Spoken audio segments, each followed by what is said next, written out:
Hello and welcome back to another episode of the Chiropractic Student Podcast. Today we're joined by Simon Billings. Thank you so much for joining us today. It's lovely to have you.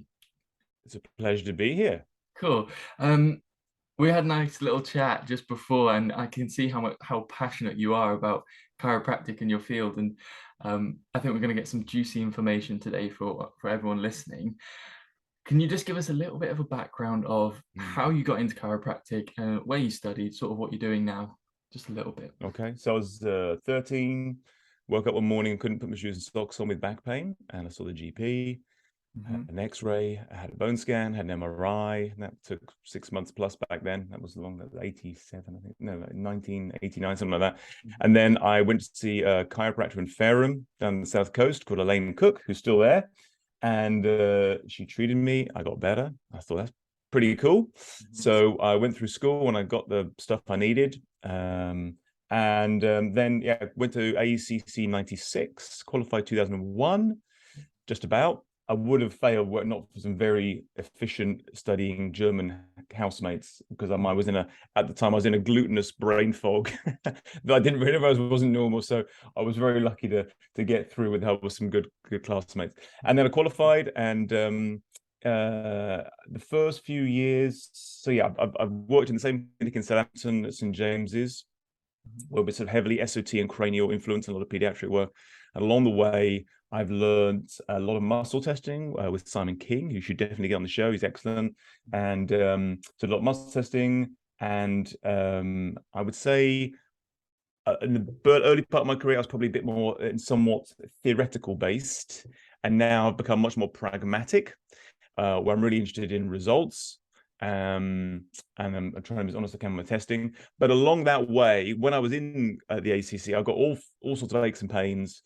I was getting tendinitis and achy bits, one time it'd be my shoulder, then it'd be my ankle, then my elbow, then my wrist, my back, my neck.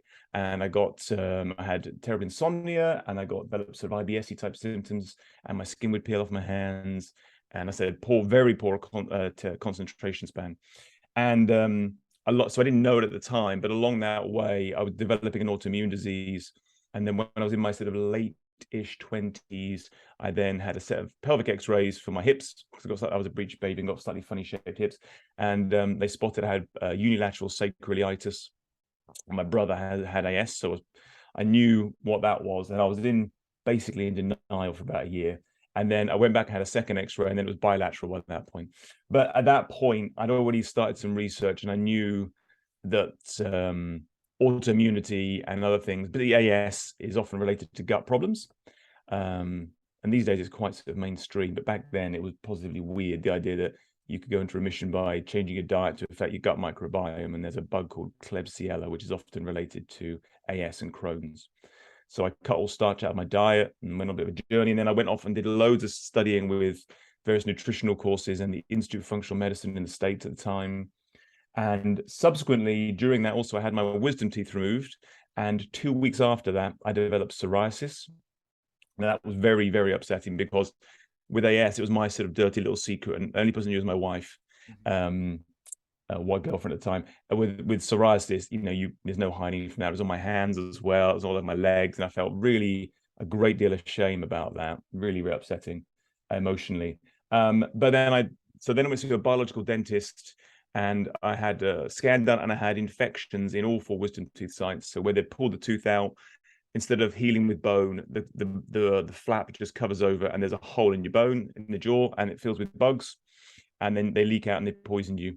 And also I had a root canal on my front tooth, which was put in when I was 17, 18. That was also poisoning me. So I had the front tooth removed. I had the wisdom teeth cleaned out, and that put me in remission along with all the other bits and pieces. So along that journey over many years, I learned a lot of nutrition.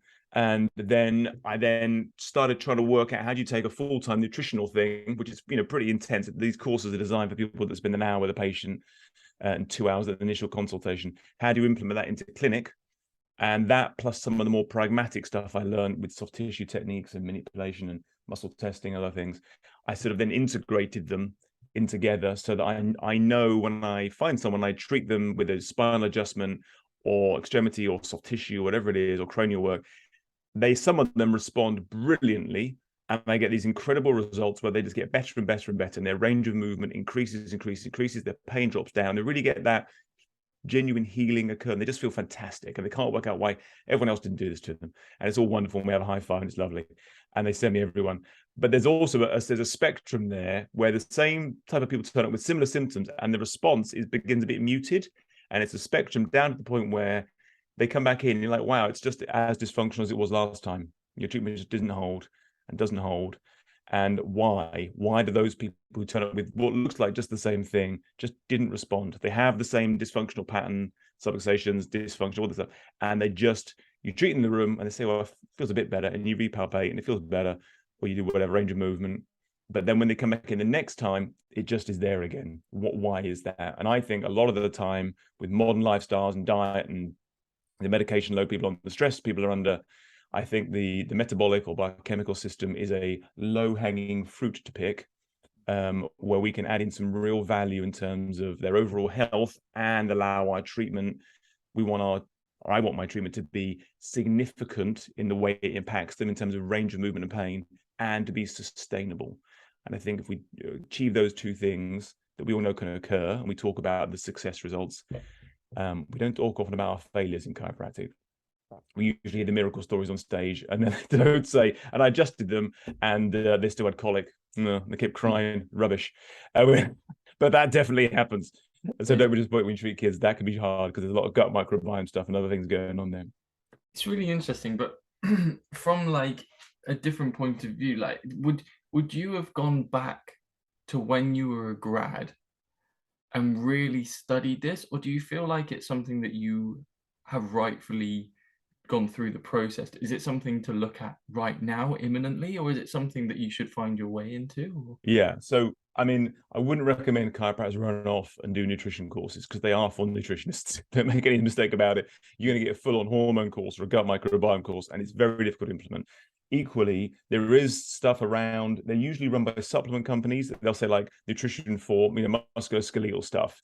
They don't mention nervous system very often, really, because they don't really get it. And what they'll do is they'll just try and sell you glucosamine, because you treat people with stiff joints that are achy, so you take glucosamine, and they're a bit inflamed, aren't they? And they hurt, so give them turmeric. Yeah, good. And then also they hurt, so give them fish oil. Great, nutrition costs over. And I don't recommend. Turmeric I recommend occasionally, but way down the line. So the course that I run the Academy of Chiropractic Nutrition, and that is kind of exactly what it says on the tin. It is everything I've learned, where I've distilled down the juicy bits, the bits that you have to have in place to allow your treatment to work. So just for example, we were talking earlier, there are certain nutrients where if you're low in them, they are bottlenecks to change. So we would call these keystone nutrients. They hang your system together. So if you're low in vitamin D or B12, your system becomes profoundly inflamed. You get a very hyperactive immune system, and you'll start attacking things, and your inflammation level rises up. And also, it tends to make your pain threshold drop fairly consistently.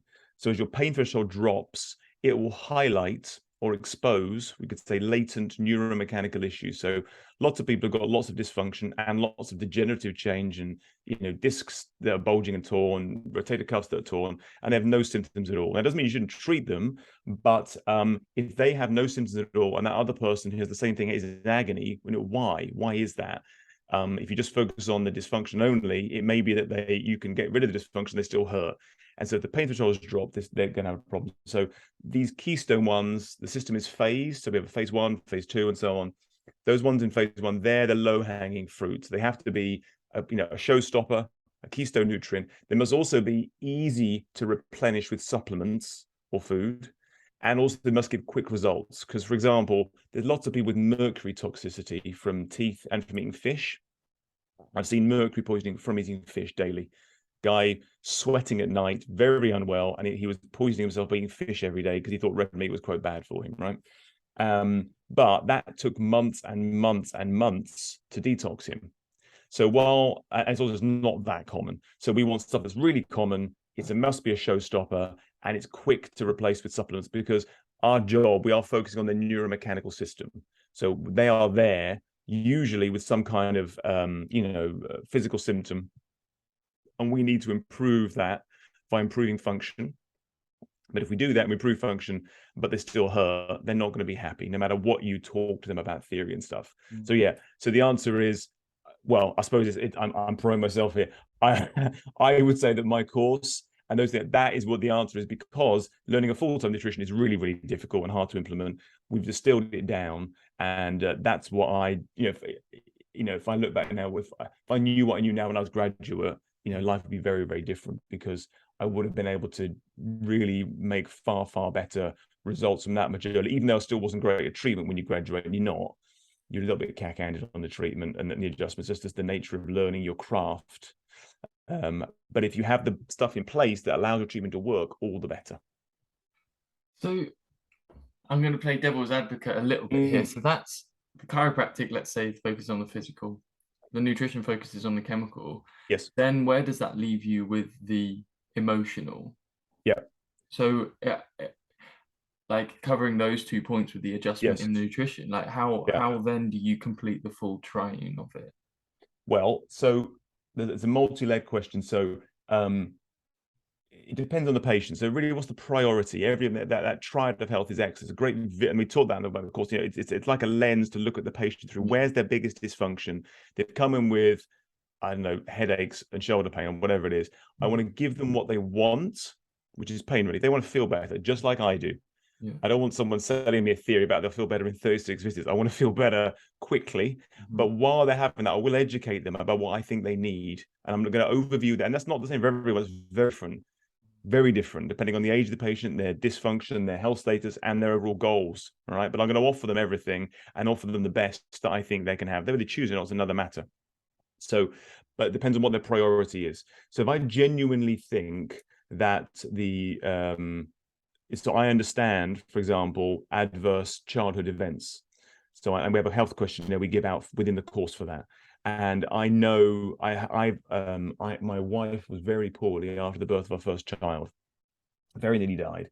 And I then went off and later on realized that I was becoming quite narky and I wasn't used to be like that. And I went and had a form of trauma therapy called EMDR, which is called eye movement desensitization reprogramming. And it's an approved NHS trauma therapy.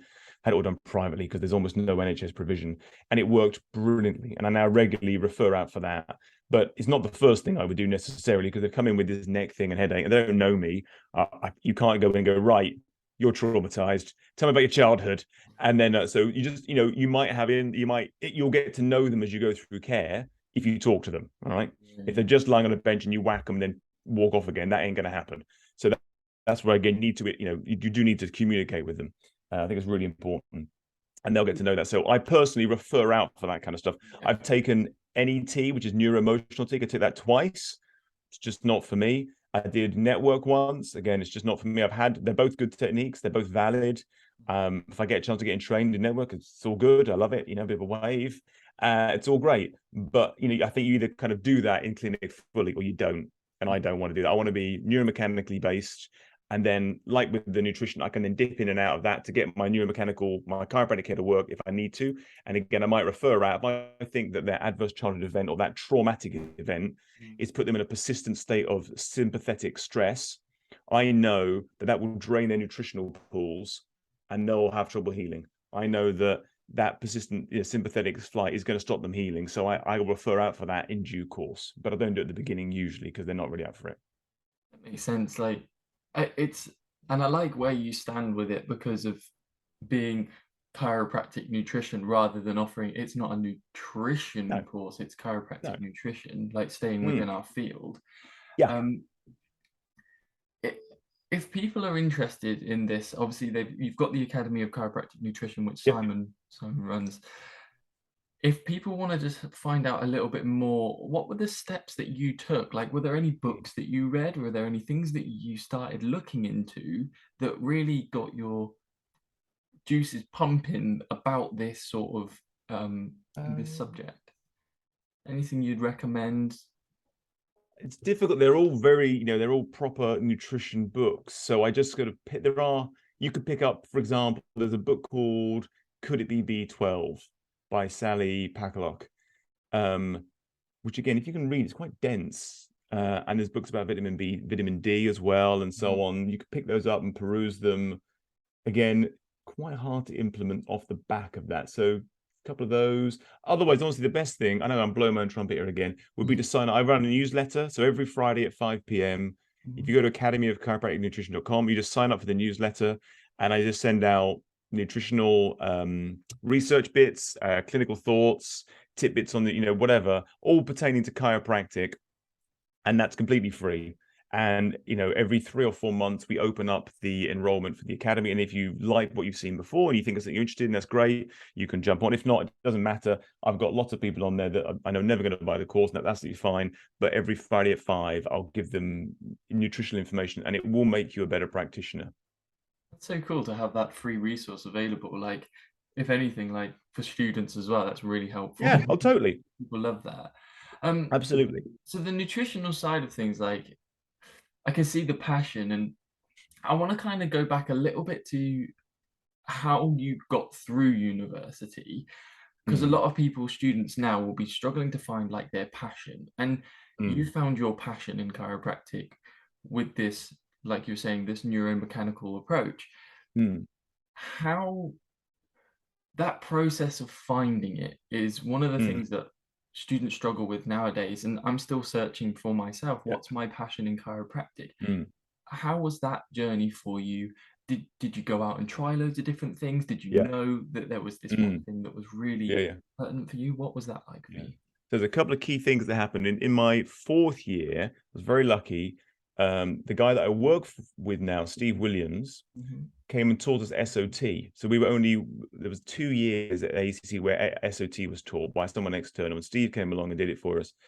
And suddenly he turned up and was talking about, this test where it might be that the neck is affecting the lower back, and there might be an unstable pelvis rather than just stiff, and all the kind of these chain of events that will occur through the body that might then pull in different areas, and the organs might be involved. And he mentioned nutrition and the jaw, and I was just like what is going on? This is amazing. It's interesting. So that was amazing. We loved that. I really got into that, and I went off and studied SOT in my 5th year when I was still at college. That was good, and that gave me the framework. SOT is a little bit how do I say this? Like the guy that developed it, Dejane, died, I can't remember, in the 80s, I think. And so the teaching of it stopped, and it stopped evolving really in many ways, the basic bits. So when you go into the basic courses, a lot of the stuff you learn, it's just a bit antiquated and it's not great. There's some gems in there, and the idea behind it's spot on. It's just that sometimes the way they teach it is a little bit, it's not quite like, if you go and see Simon King, who's the other person I saw, his course is evolving all the time because he's still alive and doing it in real practice. So SOT was great in that, my understanding. But what I got a little bit hung up on was analyzing the category system within SOT, and then you rub reflex points, and that might indicate that certain things are occurring, and that is a useful thing to know. I still do use them in terms of looking at what's happening. But what I should have been doing, and I did after about sort of 10 years, was if the patient came in with a shoulder problem, I still assess the whole body from top to toe. Like, I want to know if they've got any scars, look at their teeth, I look at their feet, I look at everything, right? But if their shoulder hurts and they lift it, up to 90 degrees, then that should be a really important marker of, did my treatment work? We talk about, function in chiropractic, and, releasing this, that, and the other, and amazing results. If they come with shoulder pain to 90 degrees, after you adjust them, if you genuinely adjusted a subluxation, if it really was affecting the nervous system and all that stuff we talk about, it should be better afterwards in some way. But unless they're really, really, really acute, that would be maybe the exception. But what I was doing was, I was working on, they have shoulder pain, I would do my assessment, I would rub reflex points and do this and the other. And if the reflex point was a bit less sore afterwards, and maybe their leg lengths look better, I'd be like, well, that's brilliant, done, function improved. But I wouldn't actually measure the shoulder because I was a little bit scared that deep down it might not have actually improved the shoulder range of movement. And if it hadn't, I wouldn't have known what to do, because I really only had a couple of tools in my toolkit. Whereas now I have lots I can do. I have a blade I use. I have my hands. I'm really good at soft tissue work. I can do I can assess the body more carefully, and I'm much more honest now with my functional assessment. So I always assess range of movement, the quality and the quantity. So the quantity is important, but also where are they getting the motion from? So if you have someone that's very hypermobile, they can have wild, complete loss of motion from L1 to L3 or 4, and they're really bendy. They can generate all the flexion they need from L5, and that might be why L5 hurts. So I create the range of motion, quality, quantity, and any symptoms associated with it. And at the end, and also muscle strength, if I can test it as well, is also really useful. And I use that a lot. At the end of the session, and multiple times, I will retest those. And at the end of it, they should have more movement with less pain, or ideally better quality. And if I can get it, also an improvement in muscle power. And that's genuine functional assessment. Okay. And if at the end of it, it hasn't changed, then they might be they're really, really acute. But I personally, I very rarely see acute people now. It's almost always chronic. But then it should have improved. And if it didn't, why not? You've sold them a package of basically theory about subluxations or dysfunction or whatever your technique of doing. Why didn't it improve? And if you're assessing them every 12 visits, you're crap at chiropractic. I mean, that is what I genuinely think. They come with a shoulder pain and that's their thing, and you're going to reassess it after 12 visits. You're not adjusting subluxations, you're adjusting compensations and doing it probably quite badly. You may have made it go pop, but that doesn't mean anything, so you've got to be honest with your assessment, and that keeps me on my game, because they can tell as well, they know. And that's why actually my favorite patients of all are people that have seen other chiropractors first, because when I do my assessment, it's true and it's honest, and they feel the difference. And if it doesn't get better, I'm okay with that, because I can go back on the bench and reassess them, and I'll keep at it. And sometimes you can't always get it to go on there, and that's okay. But at least I know where I am, and I'm living in reality, not just theory. So that's my point of view. The other person I would say, when I was in my first seminar I did after I graduated, was Simon King, which is now called Afferent Input. And I remember him doing this. He was doing this muscle testing for this thing called a hidden cervical disc, which I still use every day to this day. And it's an amazing, that alone is worth the fee, how to treat a hidden cervical disc, because it affects the whole body. And I said, how many times would you do that adjustment? And he said, once. I was like, what, once? He's like, yeah, once. You should do it once and you're good. Now, not forever and ever and ever, but like, you should be, if you do that if it comes back, the next visit, you didn't do it right, or there's something else. Yeah. And hearing that kind of stuff, that's proper treatment, not just I lie a lot of people in the room and I walk up and I find this bit in the middle of the back, right in the middle of mid-thoracic, and I just go click, and then I have a feel there and I do one pelvis, so and then I flip them over and I do the upper cervicals. I just don't know what that is. That's just tickling. I mean, how's that even an assessment of function? I mean, it can't be. It's just cracking bits and then selling people a theory. That's all it is. You're like a chiropractic aspirin. And ironically, the people that are promoting that, often the ones that talk the most about wellness and, subluxations and nervous system function, I think it's inversely proportional. The more they talk about that, often the worse they are. And I think if they really, really assessed properly, I think it would shatter their little world often. So we're recommending, this is really cool. I got some nice notes by the side. And it's good to see like your evolution throughout your practice, and you've been in practice for a while now. And it's really important for us as new grads and students to listen. Yes, we will make our own mistakes, but it's really important for us to listen to people who have been in the industry for a while and who are creating these courses fundamentally for us. We are the students of chiropractic. Everyone is still a student, hopefully, deep down. But it's like, first of all, thank you for providing this service for everyone. Like, it's really great because it's going to help not only us as chiropractors, but a lot of the population. Very much so. And just sharing your story and sharing your passion. I can see so much fire and energy inside of you. And when you get going, you're really passionate about it, which is brilliant, because that's what we need in the profession. We need people to stand up and say, look, this is a great way to do it. This, like, have a listen. If it works for you, if it suits you, then come along and do it with me, kind of thing. It's really cool. Is there anything else that you'd maybe say to students, if you had a chance, just a student come up to you and say, hey, I'm not really sure what to do in chiropractic, and you had the opportunity just a passing sentence or two, what would you say to them? Maybe they're struggling a little bit. Well, you've got to really master your craft. Like, the most important thing is getting good at adjusting. That is the most important thing. And then you need to learn where to adjust. That's also really important, because there's lots of chiropractors who are just treating compensations. And by the way, there's nothing wrong with treating compensations, provided you know you're doing it. And like, you know, we have someone that's very, very, very degenerative. You are going to treat loads of compensations, and that's absolutely fine. I do it all day long, but I know I'm doing it. I'm not telling them, oh God, I'm really, improving your immune system here and your nervous system. Well, I know I'm treating compensations, and I'm going to rub them with I'm going to take out the scar tissue of my blade. I'm going to adjust a bit that's really degenerative. I know it's going to come back, and I know that. And I'm managing them in the long term, because if I don't, they'll be screwed. And I've seen it happen because I've been in practice long enough. I've seen people, older people, with very poor posture.